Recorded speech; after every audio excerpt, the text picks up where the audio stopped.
What's up guys, it's Cody over at Form First Fitness, just dropping another quick garage tutorial. Today we're going to talk about kettlebell squat cleans. So a clean is a great movement to work on power and efficiency. What we're going to do, we're going to grab the kettlebell. We are going to stand outside of the kettlebell so that the handle of the kettlebell runs perpendicular to the arches of our foot.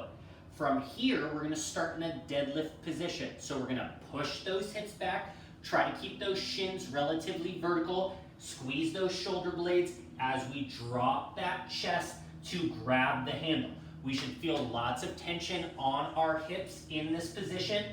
More weight is on the heel, but yet I am actively clamping down with my big toe and pinky toe. From here, you are going to stand up into that deadlift position. Once we get about 3/4 of the way up though, we are going to powerfully drop our hips as we drive the hands to the hosel of that kettlebell. Get nice and low and then a full stand from there.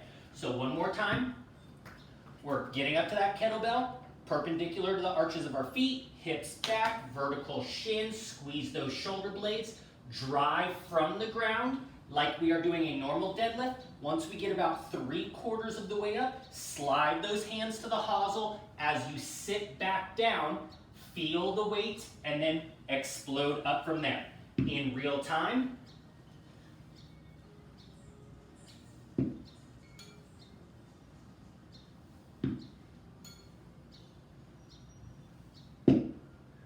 if you guys like the video, make sure to like, comment, and subscribe.